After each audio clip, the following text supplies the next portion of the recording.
Jennifer Lawless. Jennifer, it's nice to see you on the screen again. Nice to see you. We had a great turnout at the Women's High Tea at the Pot of Pho. Did you expect that many people to come? I didn't. I was stunned. And I was also surprised that I didn't know so many of them. So it was really the topic that interested people. It wasn't just me. Which I should be accustomed to by now. But it was really exciting to see that many people following and interested in politics, given that so much is actually going on. So much is going on. And today, like any Tuesday, is not unlike any other when there's so much. Let's start off with Sean Spicer and sort of what the buzz has been in the last 24 hours. Going to the communications office, and who's going to be press secretary? It's unclear, and apparently he's been asked to start looking for his own replacement, which is, I think, pretty similar to what we used to see on The Apprentice when Donald Trump was about to fire someone. So the reality TV aspect of the White House continues.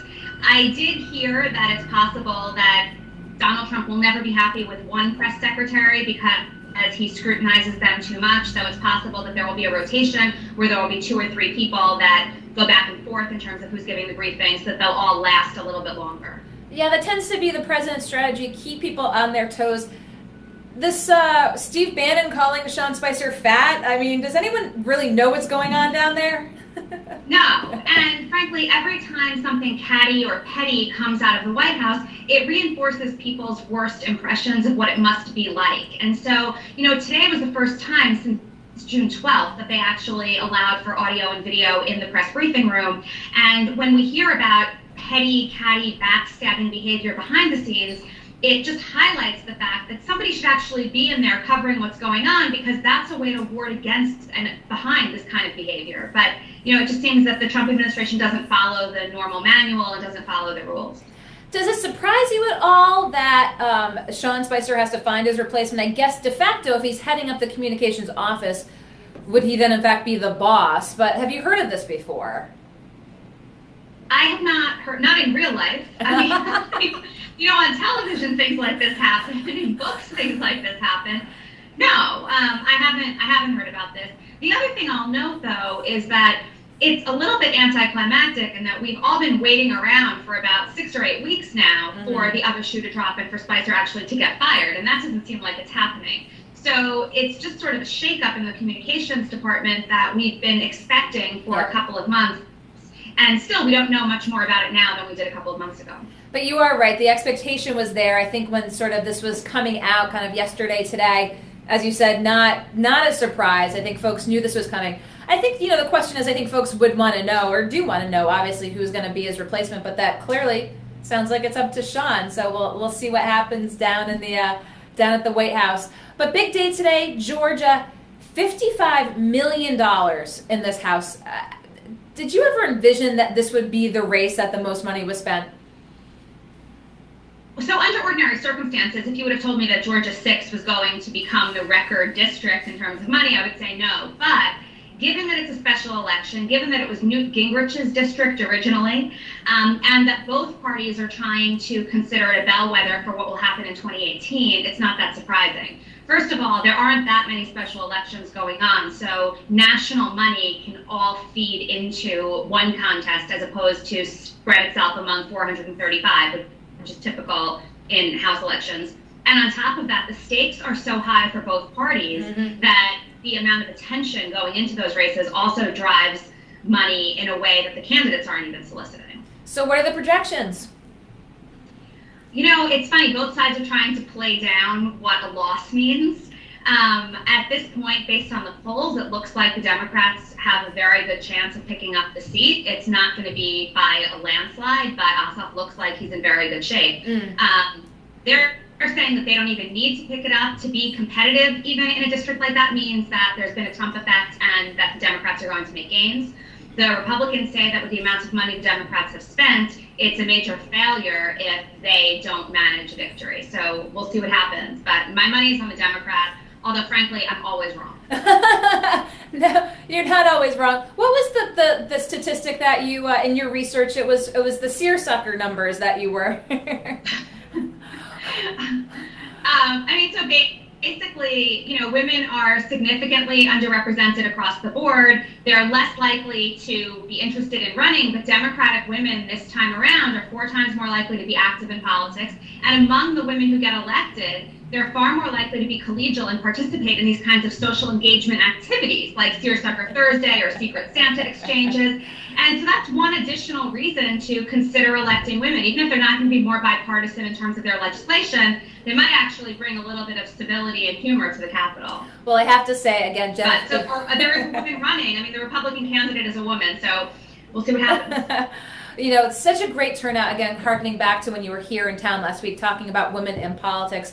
I encourage folks who have interest to follow what Jennifer has been researching and writing about.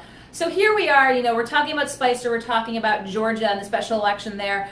But now again, sort of eyes are turning back around to healthcare, looking at the potential for the Obamacare repeal to happen this week. What's your thoughts on time frame? What are you hearing?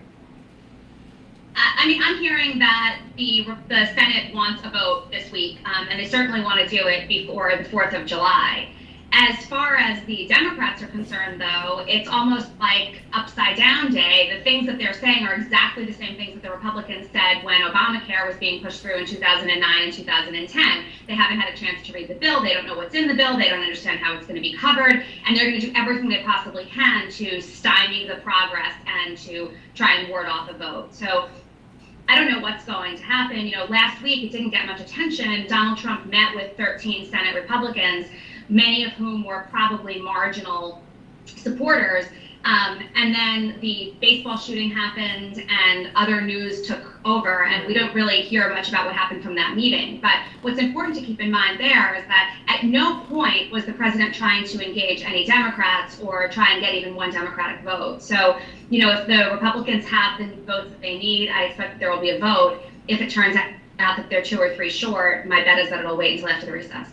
And speaking of after the recess, we did see that today, I believe it was today, the Hill was reporting that there's some consideration amongst the GOP to forego recess to actually do some business in this first half of the year that's just been so mirrored in investigations. Is there any potential for this to actually happen, to forego recess in D.C. in August?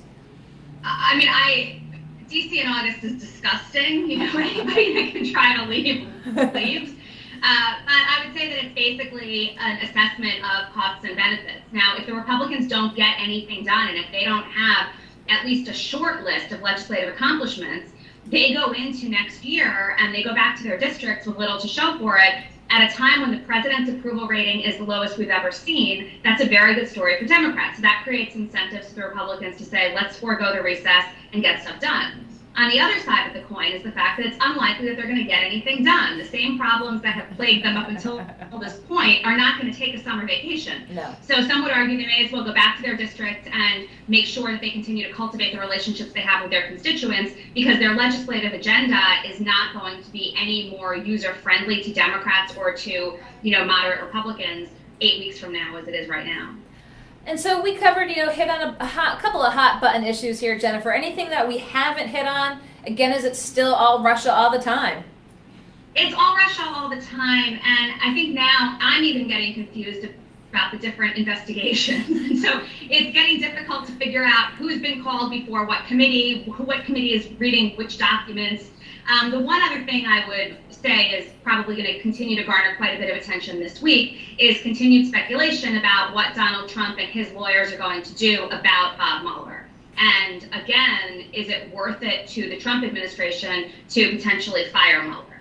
My hunch is that it's not, because so many Republicans are already on the record saying that his integrity is beyond reproach. But we can already see the talking heads, the pundits, and some of the Republican experts coming out and highlighting that a lot of the prosecutors Mueller has appointed to this investigation have given to Democratic candidates. And so I feel like they're potentially setting the stage for what could ultimately be a firing, as unlikely as that might be. Again, keeping all eyes on it.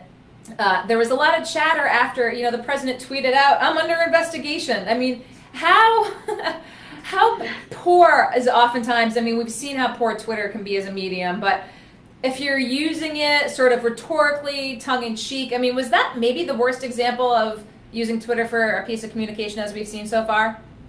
Oh, I think the Barack Obama has tapped my wires is up there. I found it absolutely amazing to hear Trump's lawyers over the course of the last 2 days explain that when he said he was under investigation, he didn't mean he was under investigation. That's not how Twitter works. When he actually used the words, I'm under investigation.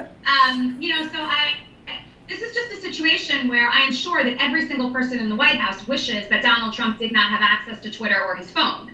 But we're now 6 months in, and we know that that is not changing. So it's just a matter of damage control on a regular basis. Well, I think that, clearly the fallout was, more than the tweet itself. I mean, just to see the pundits, to see the lawyers, to see this, what did he really mean by this? Coming from a tweet, as you said, is not unexpected from the president. And so we'll see what happens. We'll see how soon Sean Spicer, if he does choose a successor for press secretary. But as you said, keeping an eye on the Russian investigations and Mueller. I'm sure we'll have, as always, a lot to talk about next week. So, Jennifer Lawless, appreciate you Skyping in, although it was great to see you here in Providence last week. Thank you, and you too. Okay, Jennifer Lawless down at American